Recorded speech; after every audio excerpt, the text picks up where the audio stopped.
Hello viewers, I'm your host Lipakshi Khurana with another episode of South Asia Focus.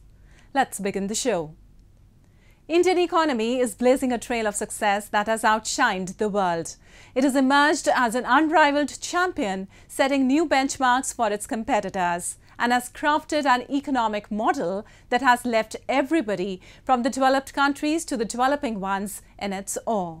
From unprecedented revenue collections and discretionary spending to record surges in exports and FDI, from attaining unparalleled infra development velocity to a sustained decrease in inflation indices, India is now reaping the benefits of a meticulously calibrated decisions in every aspect of the economy. A comprehensive report by US financial services firm Morgan Stanley, How India Has Transformed in Less Than a Decade, is spot on in its nuanced analysis of the Indian economy and has exuded confidence in her abilities to perform exceedingly well in the future too.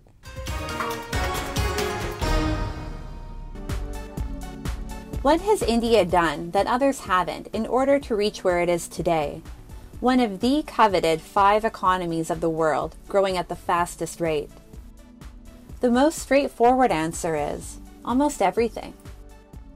From strategizing long-term economic goals to effectively implementing reforms and measures, and from little tweaks for optimal results to complete overhauling of several frameworks, the brains behind the Indian economy have successfully delivered on both individual aspirations and the nation's progress. If you look at the annual data, as you rightly said, we have grown at 7.2%. The projection was 6.8%. We have again exceeded the projection. That is something very positive. Where are we exceeding? We have done well on exports, but the most important thing that we have done well on is on the gross fixed capital formation. From bringing mom-and-pop stores under the purview of the government, in line with successful efforts towards formalization of the economy, the Modi government took off with an aim to ensure the tax base of the country was widened and the people at the lower economic ladder received enough opportunities for upward financial movement. The formalization of the Indian economy ensured incentives, social security benefits, easy access to credit and financial services to those who complied, and a complete makeover of the business environment of the country. Businesses were deregulated, and excessive bureaucratic measures and red tape were dealt a heavy blow. India has also done away with retrospective tax laws. India has cultivated a favorable environment for investors. India received a record $84.8 billion USD in foreign direct investment, including $7.1 billion in foreign direct investment equity inflows in the fiscal year of 2022. The government's visionary ideas and effective implementation have cumulatively positioned India on the path to achieving remarkable growth. Some of the results are already available for everybody to see. India's per capita income has witnessed a tremendous spike recently and is projected to grow to about 5,200 USD by 2032. The other thing about the Morgan Stanley report that I found really interesting was that the per capita income of an average Indian will rise 2.36 times, nearly 2.5 times in the next 8 years. Morgan Stanley estimates the inflation in the country will remain benign and less volatile, which would pave an obstruction-free growth passage for the country. India's consumption basket is also increasing, and the country is fast moving towards discretionary spending. In an otherwise gloomy global scenario, this we believe is an outcome of structural reforms, of supportive policies, and of course good governance, which has led to India occupying its rightful place at the high table of global economies. The Indian approach has sparked a fresh sense of optimism among multinational corporations, which are looking towards the Indian market with great enthusiasm. From Apple Inc. to Google, major corporations across sectors are expanding their footprints in India. Some say India is likely to become the most attractive investment destination around the world in the near future. The country has already registered a significant leap in global rankings in terms of ease of doing business. The Indian market is thriving with a renewed vitality, and the government is ensuring a sustained period of such economic growth, preventing any form of slowdown.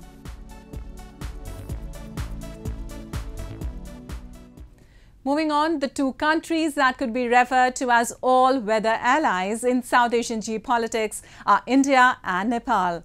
With shared history, interest and ambitions, centuries-old cultural connect and a pure intent to help each other in development, the Indo-Nepal friendship has transcended all short and big obstacles.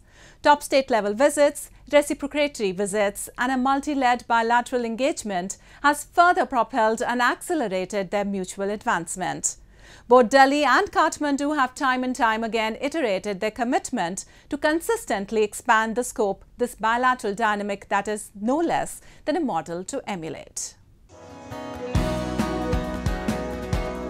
Nepalese Prime Minister Pushpakamal Dahal was in India last week to discuss, deliberate and expand the nature of engagement between the two sides.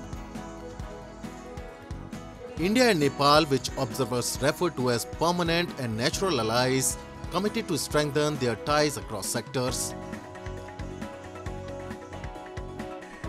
India is one of Nepal's largest trading partners and has invested heavily in the fields of energy, manufacturing and tourism.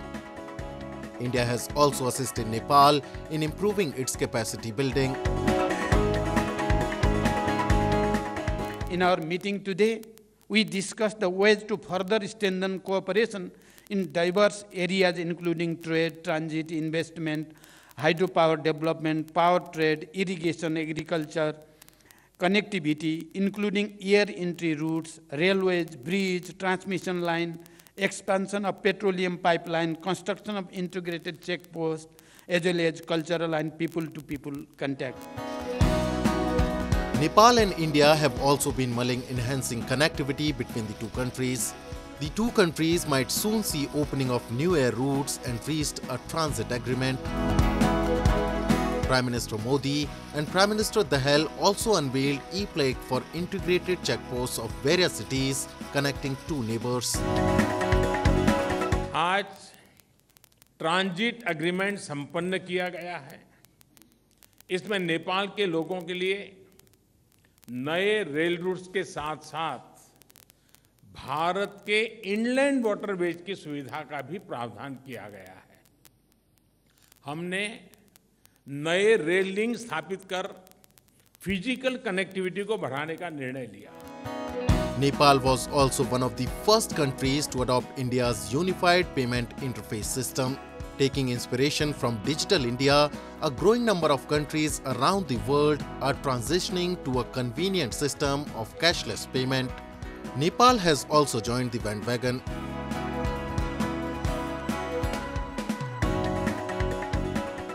Financial connectivity में उठाए गए कदमों का हम स्वागत करते हैं। इसका लाभ हजारों विद्यार्थी, लाखों टूरिस्ट और तीर्थयात्रियों के साथ-साथ मेडिकल ट्रीटमेंट के लिए भारत आए मरीजों को भी मिलेगा। 3 आईसीपी के निर्माण से आर्थिक कनेक्टिविटी सुदृढ़ होगी। The two nations have decided to raise the amount of power exported from Nepal to India to 10,000 megawatts over the course of the following 10 years. Nepal intends to produce roughly 3,500 megawatts by next year in order to meet its domestic need of 2,000 megawatts, while having the capacity to create up to 42,000 megawatts of hydropower.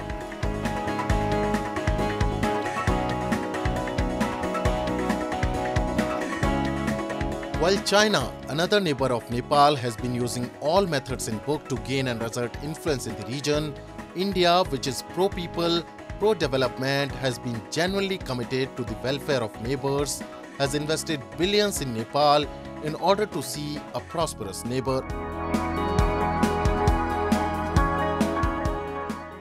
Moving on, after leaving a number of smaller countries high and dry, China, the current villain in global politics, has now set its sights on Afghanistan, a war-torn South Asian country that has been facing increasing global marginalization owing to its appalling human rights track record. A prolonged stressed financial system has already resulted in widespread unemployment, economic deprivation and high inflation in Afghanistan. China has latched on to the opportunity to gain a foothold in the devastated country. From oil extraction to lithium deposits, China is eyeing Afghanistan's both untapped and underexplored reserves and facilities. The Taliban, finding itself with fewer allies by the day, is blindly following Beijing, disparate for some economic assistance.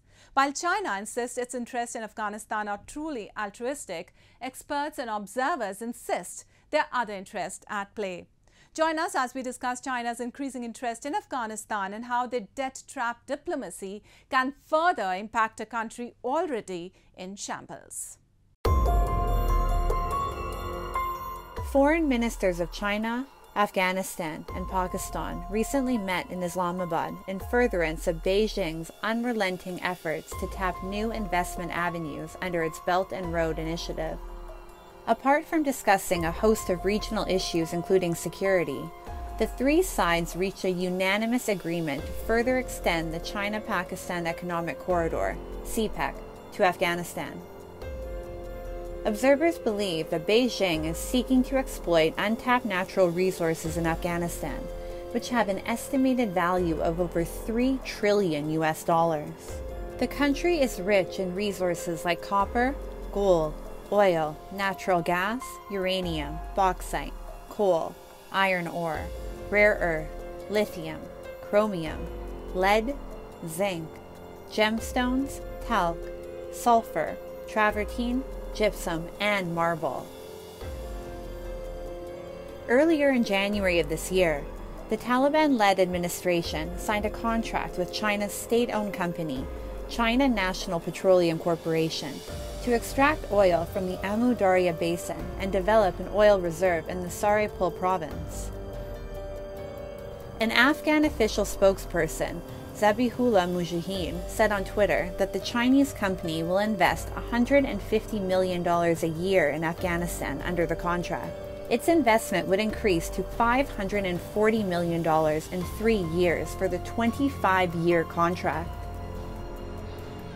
As Western aid dries up in Afghanistan, this is a win-win situation for China, which has major plans to invest in various sectors, including exploring lithium reserves. They've initially promised an investment of $450 million, and in the first year they plan to invest $150 million, and these are in oil fields. Afghanistan has some oil which is unable to extract, which the Chinese will. Now, this is basically the China is testing waters in Afghanistan because Afghanistan has a lot of mineral reserves. Why has China been granted such easy access to Afghanistan's mineral reserves? According to the Brookings Institution, the Taliban's rule has progressively hardened and become more authoritarian and dogmatically like their reign in the 1990s. Individual rights have been emboweled, and women's access to education, jobs, and even the public sphere for travel and medical care has been decimated. This has led to the suspension of operations by major international humanitarian organizations in the country. Foreign aid has nearly all but dried up.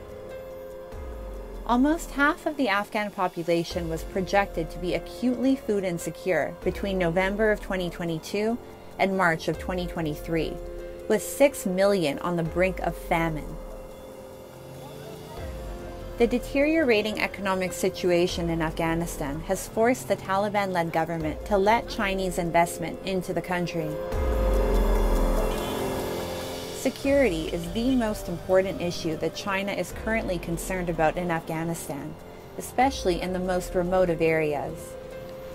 Major Chinese investments have been targeted by the Islamic State Khorasan province and other terrorist groups. On December 12th of last year, just a day after the Chinese ambassador, Wang Yu, met with the Afghan Deputy Foreign Minister, Mohammed Abbas Staniksai about the security of Chinese investments. ISIS-K targeted a Chinese-owned hotel in Kabul, popular with Chinese nationals. Islamic jihadist groups, especially the ISIS-K, are targeting the Chinese for suppressing the Uyghur Muslim community and its imperialist policies like the Belt and Road Initiative. Although Chinese investment in Afghanistan is growing exponentially, the security of their citizens and workers remains to be a concern. Chinese are very much aware of the threats posed by ISIS to its projects. So I believe that one of the things that Chinese would be expecting from the Taliban is to make sure there is a lot of political stability within Afghanistan and make sure that many of its projects are protected by Taliban. According to Militant Wire, ISIS-K published an editorial in its Voice of Khorasan magazine last year, showing concern over Taliban-Beijing relations. The editorial even highlighted concerns on China's agenda of expansionism and colonization. Beijing is closely allying itself with Islamabad to engage the Taliban government in Kabul with an aim to gain easy access into Afghanistan. Chinese President Xi Jinping recently unveiled a grand plan of investing $3.8 billion USD for Central Asia's development, from building infrastructure to boosting trade. With its engagement in the region, China has put itself at the forefront of the race for political influence and energy assets in the resource-rich region, with Russia distracted by its war in the Ukraine and the withdrawal of U.S. forces from Afghanistan diminishing the U.S. presence in the region. China's rise will bring new risks for the region, which India will need to remain vigilant and cognizant of. And time now for Asia This Week, the stories from across the continent. Ships from the Coast Guard of the United States and Japan arrived in Manila this week for a week-long trilateral maritime exercise in the South China Sea with their Philippine counterpart.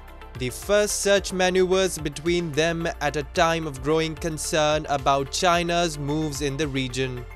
Philippine Coast Guards waved small US and Japanese flags as the USCGC Stratton and Japan's patrol vessel Akitsushima docked at the pier. The June 1 to 7 exercise in waters off Bataan province was an initiative of the United States and Japan, while Australia would join as an observer, a Philippine Coast Guard official said earlier in the week. During the exercise, the Coast Guard of all three nations will conduct various activities focused on maritime law enforcement, maritime security and safety, search and rescue. Japan, Australia and the United States have frequently condemned China's militarization in the South China Sea and have sought to engage closer with the US ally, the Philippines, since Ferdinand Marcos Jr. took over as the president last year.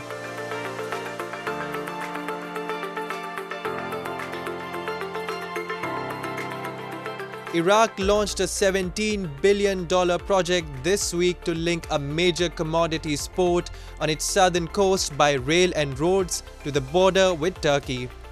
In a move designed to transform the country's economy after decades of war and crisis.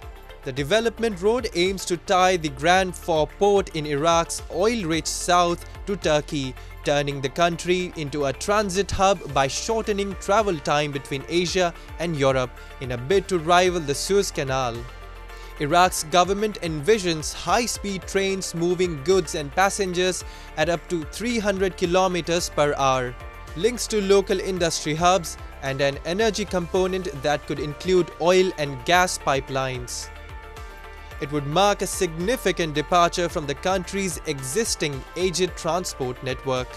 Iraq's train service currently operates a handful of lines, including slow oil freight and a single overnight passenger train that trundles from Baghdad to Basra, taking 10 to 12 hours to cover 500 kilometers.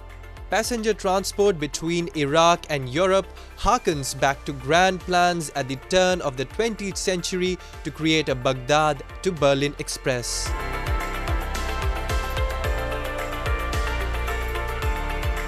The Regional Comprehensive Economic Partnership came into force for the Philippines on this week, allowing the Southeast Asian country to participate in the world's biggest free trade agreement. The RCEP agreement was signed in November 2020. It went into force on January 1, 2022 for China and 9 other countries. The rest of the signatories implemented the trade deal in the following months after ratification. The Philippines was the last country to ratify the FTA deal, which eases market access to countries including 10 ASEAN members: China, Japan, South Korea, Australia and New Zealand. Some Chinese companies that have business contact with the Philippine customers had already prepared to export their products as soon as the RCEP came into force.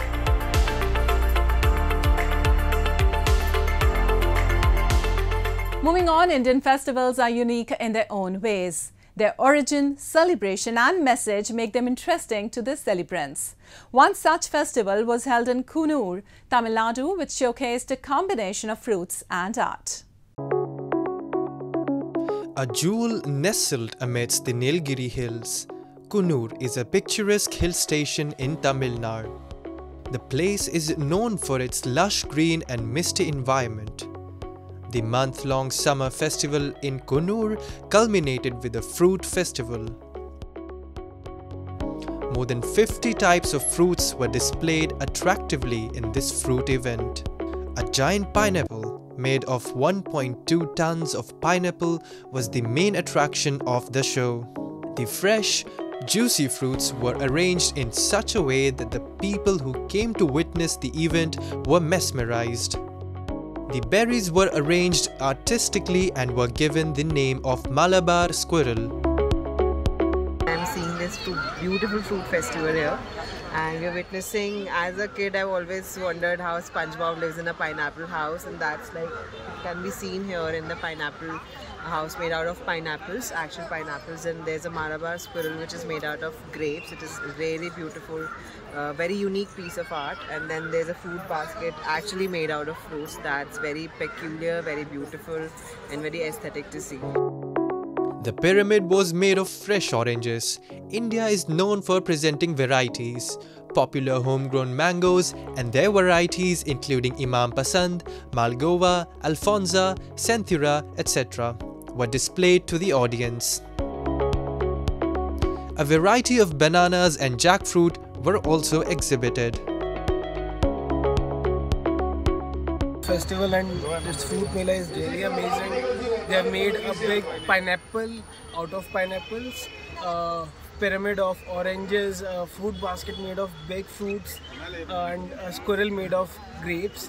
And it is really beautiful. The climate is really great. It's the best experience you can have in this area. Amazing. A few days back, a rose show was organized in Ooty to celebrate the summer festival. The event was a feast for the eyes of the spectators. The park visible in the scene was decked with over 80,000 rose petals. The main attraction of the event was a 30 feet tall Eiffel Tower model. The event has showcased the best of floral creations, realistic and contemporary floral creativity and artistry, and encouraged budding artists through these stunning works of art. It's not just hullabaloo and fervour in Indian festivals. There are a few that are truly aimed at pleasing and fulfilling aesthetic components. With that, we come to the end of this week's episode. See you next week. Goodbye and take care.